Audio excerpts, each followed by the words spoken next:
ඇත්තටම බොබින් එක ගැන කියන්න සතුටුයි. මම අවුරුදු ටිකක් විතර කාලයක් ගත වෙලා මට ඕගොල්ලෝ දැන හඳුනගෙන 1996 මගේ පළවෙනි මැෂින් එක ගත්තේ TU.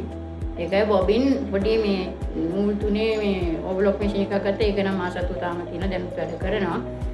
අවුරුදු 27ක් පාවිච්චි කරම TU එක ඒකත් හොඳටම වැඩ කරා. මේක කියන්න ඕනේ ඔයගොල්ලන්ගේ හොඳ සර්විස් එකක්. මම ඒ ගත්ත මැෂින් එකේ අවුරුදු 27ක් පාවිච්චි කරාට මාරු කරේ බෙල්ට් එකක් විතරයි. එතකම් මුකුත් ඒ දෙනකනුත් ප්‍රශ්නයක් වුණේ නැහැ. අනිත් එක ඕගොල්ලන්ට හැම වෙලාවෙම කතා කරාම ඕගොල්ලෝ හැම වෙලාවෙම ඇවිල්ලා අපිට ඒ අවුරුද්දක් හරි දෙකක් හරි මේකේ ගැරන්ටි නැති වුණත් ඕගොල්ලෝ ඇවිල්ලා අපේ මොන හරි තිබුණා නම් ප්‍රශ්නයක් ඒකට උදව් කරා. සර්විස් එකත් බෙස්ට්. දැන් මේ මම කරනම ගණන් කරුවෙක් හැටියට කියන්නේ වෙඩෙන් බඩු ගත්ත කෙනෙක් හැටියට කියන එක. ඉතින් හරි සතුටුයි ඕගොල්ලෝ ගැන. දැන් ඒකයි මට මේ මගේ ඇදලා තිබිච්ච එක බොබින් එක මට හම්බුනේ අහම්බෙන් මේ Facebook එකේ. මම Facebook යන කෙනෙකුත් නෙමෙයි.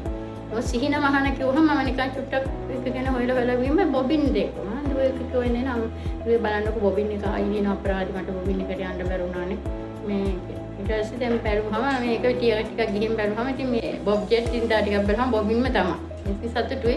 මේ වැඩමුළුවටත් ආවේ ඒ හරහා. ඉතින් වැඩමුළුවත් ඇත්තටම මේ මම අවුරුදු 50ක් විතර මේ වැඩ කරා වුණාට මේ ඇවිල්ලා මේ දවසේ වරුවටත් නොදැන දේවල් ඉගෙන ගත්තා. ඉතින් බොහොම හොඳයි මේක දිගටම කරගෙන යන්න. බොහොම ස්තුතියි මේ වැඩමුළුවක් මෙහෙම තියලා අපිව ගෙන්න ගත්තට. ඉතින් බොබින් එක ගැන සතුටුයි. ජය වේවා.